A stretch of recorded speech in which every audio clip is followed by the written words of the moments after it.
जय श्री राधा, जय श्री कृष्णा। आप सभी प्रिय दर्शकों का हमारे चैनल आई एम एस्ट्रो गुरु जी में बहुत बहुत स्वागत है। प्रिय दर्शकों, चर्चा करेंगे मकर राशि के बारे में।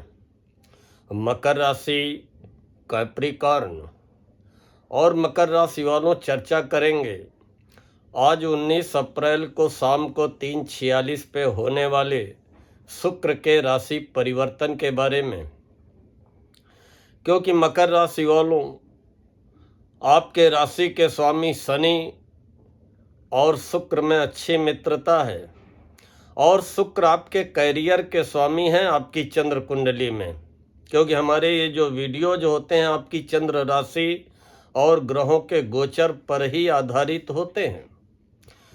अब आपके कैरियर के स्वामी शुक्र चौथे घर से निकलकर 5वें घर में प्रवेश करने जा रहे हैं, वो भी स्वयं की वृष राशि में प्रवेश करने जा रहे हैं। निश्चित ही स्वयं की राशि में प्रवेश करने वाले शुक्र ताकतवर स्थिति में पंचम भाव में होने जा रहे हैं।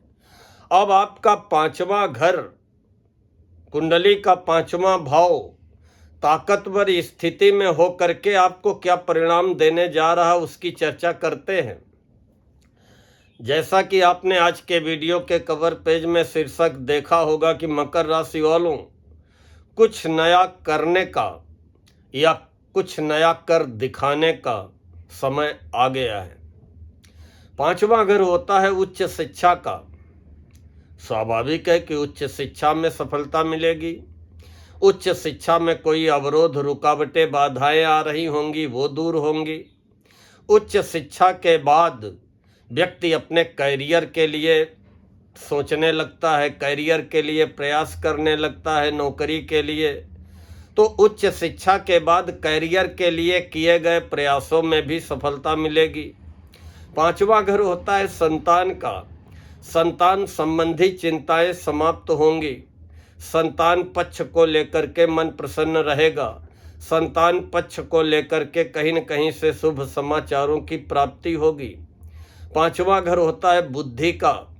निश्चित ही मकर राशि वालों अब आपकी बुद्धि, दिमाग, दिल दिमाग सब काम करना प्रारंभ कर देंगे। आपकी बुद्धिमानी में वृद्धि होगी। 5वां घर होता है कल्पनाओं का।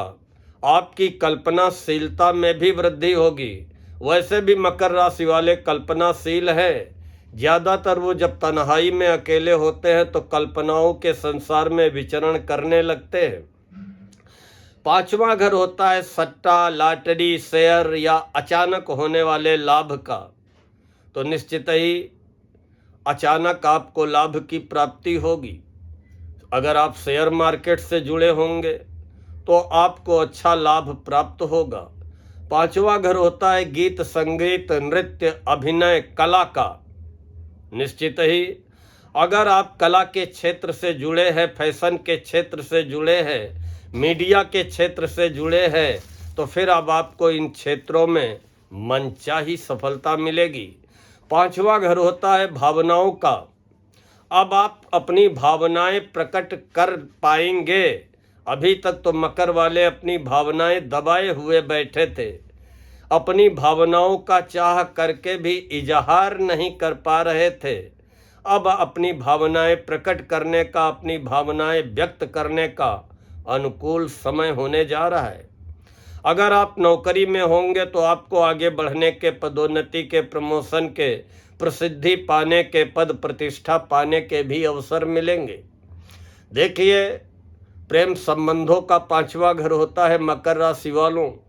प्रेम संबंधों में सफलता मिलेगी। पेट का घर होता है 5वां। पेट संबंधी समस्याओं से राहत मिलेगी और कहीं न कहीं रोमांटिक आकर्षण में भी पड़ने के अवसर आपको प्राप्त होंगे। निश्चित ही मकर राशि वालों, अगर आप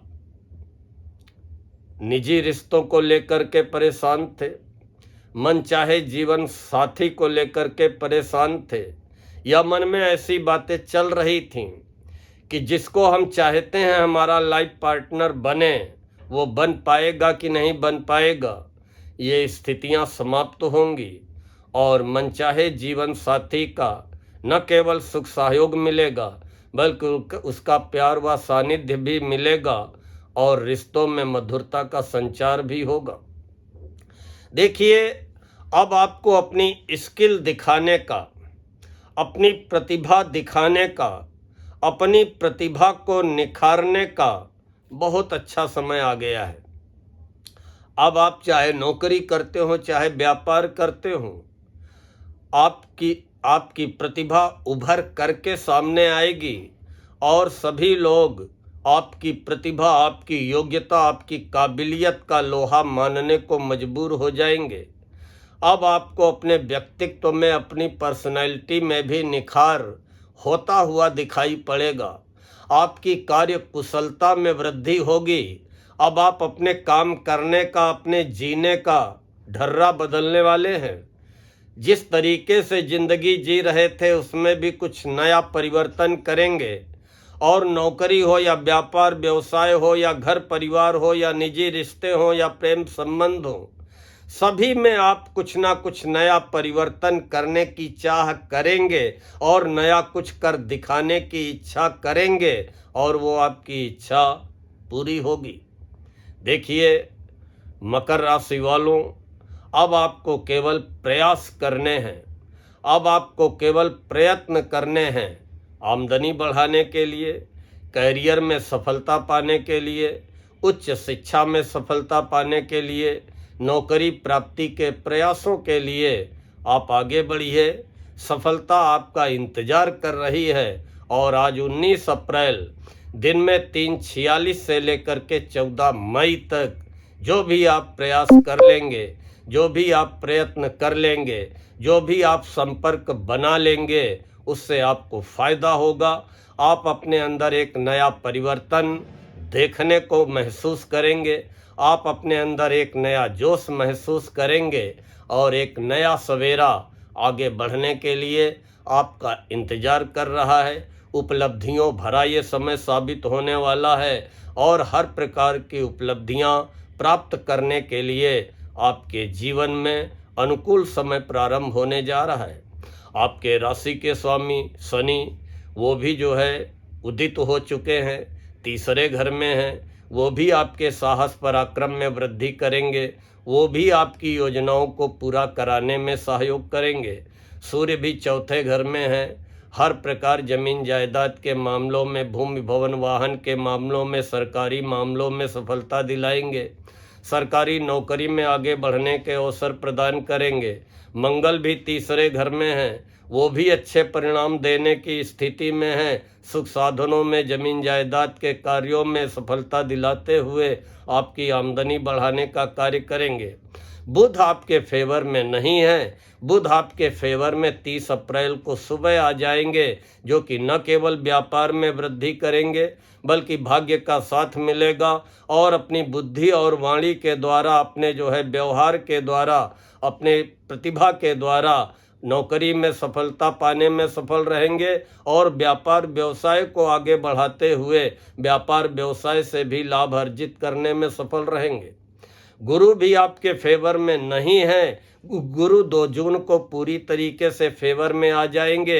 अविवाहितों के विवाह के रास्ते खोल देंगे और वैवाहिक जीवन में मधुरता लाने का कार्य करते हुए व्यापार साझेदारी के मामलों में सफलता दिलाने का कार्य करेंगे। हाँ, केतु 8वें हैं और गुरु 6ठे हैं। 1 जून तक गुरु के कारण अपने स्वास्थ्य का, खासकर पाचन तंत्र संबंधी समस्याओं को लेकर के सावधान रहें। और 8वें केतु भी अचानक स्वास्थ्य को प्रभावित कर सकते हैं या स्वास्थ्य को लेकर के चिंता पैदा कर सकते हैं। इसलिए 5 दिसंबर तक प्रतिदिन सुबह शाम कुत्तों को खिलाते रहें। बाकी प्रयासों को लेकर के, प्रयत्नों को लेकर के, सफलता को लेकर के बहुत अनुकूल परिणाम आपके फेवर में आने वाला है।